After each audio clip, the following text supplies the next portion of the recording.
Hoje a gente vai falar sobre CBF, racismo no futebol e a posição vergonhosa da Conmebol.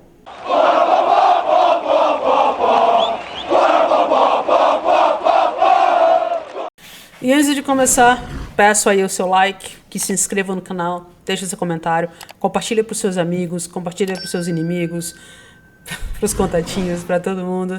E vamos pro vídeo. Pessoal, já faz algum tempo que eu tenho interesse de gravar esse vídeo falando sobre a Conmebol e principalmente sobre a CBF, porque não tem como nós que somos apaixonados por futebol, que amamos futebol, que vivemos os nossos clubes, que temos canais que falamos, não se incomodar com toda a sujeira, com toda a lama que existe no futebol sul-americano, principalmente no brasileiro. Já faz muito tempo que a gente se revolta com as arbitragens medonhas que os campeonatos sul-americanos têm, com o campeonato brasileiro e sua arbitragem medonha. Já faz muito tempo que a gente se revolta com os mandos e desmandos de algumas federações e confederações por aí. Quem não se lembra da AFA do senhor Julio Grondona? Era terrível, porque foi nesse período que River, Independiente, Estudiantes, Boca mais ganharam seus títulos de Libertadores. E agora temos um Edinaldo na CBF, depois de Marco Polo Del Nero, depois de José Maria Marim, depois de Ricardo Teixeira, depois de todos esses nomes que estão no esgoto do futebol brasileiro.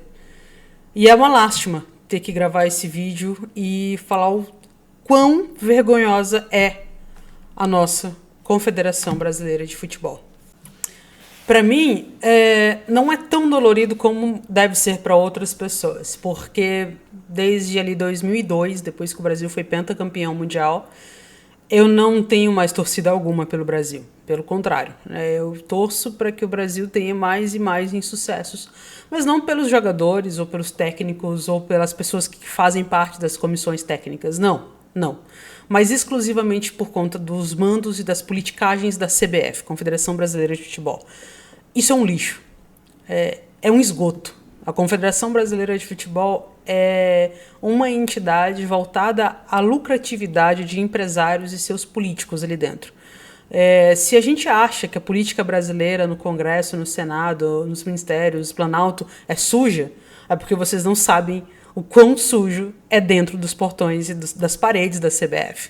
E eu tô falando isso porque, sim, a gente sabe, a gente ouve falar e a gente tem pessoas que contam nos bastidores o que acontece. E mais do que isso, a gente tem nomes do passado que hoje estão presos, que foram investigados pelo FBI, etc., e outras agências de polícia do mundo. E é uma vergonha. É uma vergonha porque pouco se sabe e o que a gente sabe é sujo. E esse vídeo eu tô gravando com uma camisa da Alemanha porque, além de não torcer para a CBF, eu vejo no modelo da Confederação Alemã de Futebol um dos modelos mais limpos ou próximo do limpo que uma confederação de futebol pode ser. Óbvio, tem seus problemas, como muitas têm, mas há muito tempo que a Confederação Alemã ela requer um padrão de exigência de muita coisa que seria fantástico se nós tivéssemos aqui no Brasil, mas não temos. Então, vamos lá, eu vou começar por uma polêmica que estourou essa semana, e essa polêmica tem me feito pensar muito sobre a seriedade das políticas de punições da Conmebol e da CBF em relação aos clubes, da veracidade, das interferências, dos conchavos e tudo mais. E tudo começa aqui, com esse vídeo do Alejandro Domínguez, o estimado presidente da Conmebol, dando uma péssima, lastimável, vergonhosa declaração para um jornalista após a cerimônia de sorteio dos grupos da Libertadores e da Copa Sul-Americana. Ele já fez um papelão horrível na cerimônia, tendo de falar sobre o racismo em português, sendo que somos 10 países membros da Conmebol. Apenas um tem a língua portuguesa. Os demais falam em espanhol. E é justamente os demais países que mais cometem racismo contra times brasileiros, e seus jogadores, e torcedores, e etc. Então, qual o sentido desse cidadão falar em português para 9 países que são reiteradamente racistas com sua torcida, seu time, para com os brasileiros? Qual é o sentido disso? Então, já começa vergonhoso por isso. Agora vem a declaração mais pífia desse cidadão, a saída. ¿Se imagina una Copa Libertadores sin equipos brasileños? ¿Sin qué? Sin equipos brasileños. Eso sería como Tarzán sin chita. Imposible. E eu acho assim, ele saiu todo sorridente, como se fosse uma piada, porque não é uma piada. Depois ele deu uma declaração, uma nota vergonhosa de pedido de desculpa, falando que é um ditado popular, e eu queria saber onde isso é um ditado popular. Nem no Paraguai isso é, na Argentina, em lugar nenhum isso é um ditado popular. O movimento dos clubes brasileiros de saírem da Conmebol, que foi, né, antecipado, que foi alardeado pela Leila Pereira, presidente do Palmeiras, e aqui eu posso dizer que, como corintiana, eu tenho que bater palmas para a Leila Pereira, porque o futebol brasileiro é dominado por homens covardes, homens vendidos, homens sem culhão algum. E é necessário uma mulher, presidente de um clube importante como o Palmeiras é para o Brasil, levantar uma pauta, brigar e gritar contra mais uma pessoa a nível sul-americano que não entende absolutamente nada das dores dos jogadores, do racismo e etc. Então é preciso uma mulher fazer isso, enquanto todos os demais ficam calados, em silêncio, ou aplaudem essas declarações vergonhosas do Alejandro. E a nota dele foi uma lástima, só piorou a situação.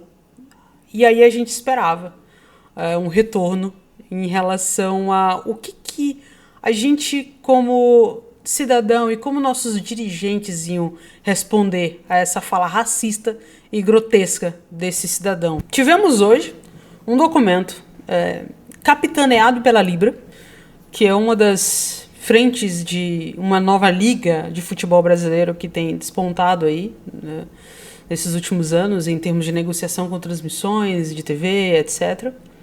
E todos os grupos, todos os times, todas as pessoas envolvidas nessa nova frente, etc., assinaram um documento, um manifesto contra a fala do Alejandro Domingues, repudiando e falando, né, aqui sobre os problemas da Conmebol no enfrentamento ao racismo, cobrando medidas mais drásticas, etc.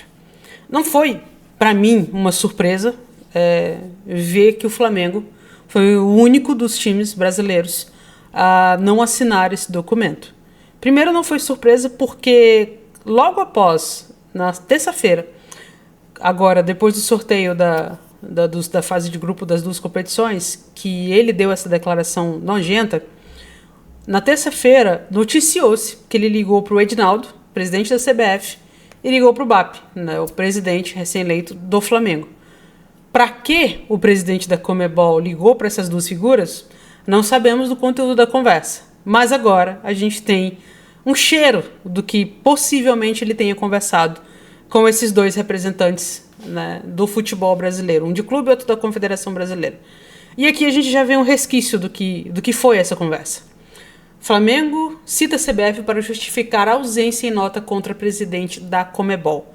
É óbvio que o Flamengo não ia assinar uma nota contra o presidente da Conmebol após a ligação que o senhor estimado Alejandro fez para o presidente do Flamengo. Por que será? Fica aí o questionamento. Enfim, a nota foi vergonhosa, a postura do Flamengo foi vergonhosa, ela não condiz em nada com seus milhões de torcedores, ela não condiz em nada com a realidade do seu futebol. Ou seja, é vergonhoso ter que falar isso, mas é uma coisa que eu expressei nas redes sociais. Na hora de ganhar dinheiro e lucrar com seus jogadores pretos, top, maravilha.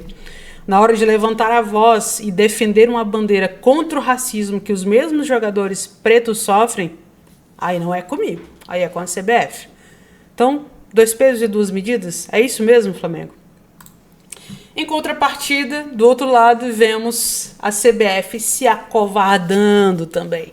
O Flamengo joga batata para a CBF com mais 9 entidades, todos os outros 9 países que compõem a Conmebol, assinaram uma nota igualmente vergonhosa defendendo a Conmebol. Ou seja, os racistas deram umas mãos, todos abraçadinhos, todos lá se defendendo. Então, nessa nota vergonhosa, né, que noticiada aqui pela Globo, fica claro que a Conmebol estamos comprometidos com a luta contra o racismo e qualquer ato de discriminação, ato de violência dentro e fora dos estádios. A atuação da Conmebol está em linha com as medidas mais rigorosas implementadas nas mais importantes ligas, confederações e FIFA. É uma lástima. É uma lástima. É lamentável você ver que tudo que a gente tem lutado nos últimos anos para fazer do futebol um lugar mais limpo, um lugar onde a diversão, sei lá, onde tudo que a gente acredita que seja possível na sociedade aconteça, mas ainda é pior. Para finalizar, tem um assunto muito polêmico que entra ano, sai ano, e é assunto nas pautas aí em relação à seleção brasileira. Todo mundo sabe que as convocações da seleção brasileira elas não são baseadas em mérito, em qualidade, desempenho, nada disso. Maior prova disso é que a gente vê um Danilo convocado, um Neymar convocado, né, para a seleção brasileira nessa última convocação para enfrentar a Colômbia e a Argentina. Nem preciso dizer o quanto isso foi vergonhoso.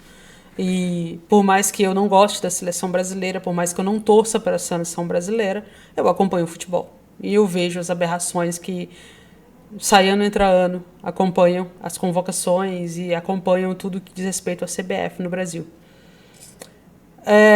E com isso, eu não sei se todos sabem, mas o Ronaldo Fenômeno, ele queria se eleger presidente da CBF, né, uma cara nova, mudança, jogador, né, como presidente da CBF, mas isso não foi possível. Não foi possível porque... E ele ficou em silêncio, porque ele soube das sujeiras que ocorrem nos bastidores para a eleição de um presidente na CBF. Ele sabe que todos os 27 presidentes de federações no Brasil são vice-presidentes da CBF. Então, para ele se eleger, ele precisaria ganhar os clubes e ganhar as federações. Ele só conseguiu o apoio de 4 federações. Ele não falou quais delas, mas eu imagino por quê. E o seu Edinaldo Rodrigues, ele está se candidatando para a reeleição da CBF, para presidente da CBF, como candidato único, chapa única. Mas quem é que vai peitar? Quem é que vai dizer, opa, sua gestão está uma porcaria? Inclusive, a gestão dele pode ser impedida pelo Supremo Tribunal Federal nos próximos meses, porque há suspeitas de uma eleição fraudulenta que levou ele ao cargo lá em 2022, se eu não me engano, 2023. Então, já se vê por aí, pessoal, que a CBF não é uma entidade a ser levada a sério. Ano passado, quando a comissão de campeonatos, arbitragem, sei lá o quê, mudou os jogos do Atlético Mineiro e Vasco, Corinthians e Flamengo pela Copa do Brasil, ali estava escancarado o favoritismo para alguns clubes, para algumas federações, etc. Foi vergonhoso, foi uma lástima, foi uma gritaria por todas as pessoas que sabiam dos pormenores, do que acontece, enfim, da CBF, etc. E, novamente, é uma vergonha ver a CBF de mãos dadas com o racismo da Conmebol, não fazendo nada pelos seus jogadores que sofrem racismo todo jogo fora ou aqui dentro do Brasil. É uma vergonha ter uma CBF tão amadora em termos de calendário do campeonato. O calendário brasileiro é uma vergonha. É uma vergonha um time como o Botafogo chegar nesse ano a disputar quase, 80 jogos. É basicamente isso que o Botafogo vai disputar em termos de Mundial, Libertadores, etc. Se não for mais. Times como o Flamengo também, provavelmente, vão disputar mais de 75 jogos no ano. Isso é um absurdo. Por mais que a gente goste de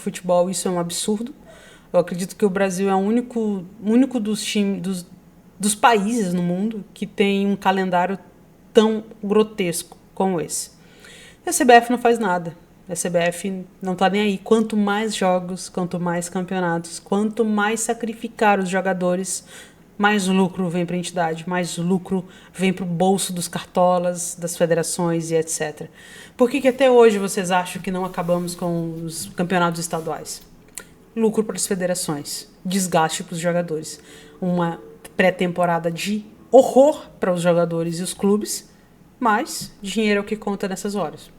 Dane-se se o jogador está lesionado, dane-se se as condições são péssimas, dane-se os estádios vazios. O que importa é o dinheiro no bolso desses cartolas. É muito triste ver o caminho que o futebol tem tomado nos últimos anos aqui no Brasil e em algumas partes do mundo, né? Sul-americano, vamos dizer assim. A Argentina é tópico para uma outra conversa, porque lá tá tão ruim quanto aqui. Mas é isso. Fica aqui a minha vergonha, minha decepção, mas eu já esperava que isso acontecesse vindo das pessoas que comandam o nosso futebol.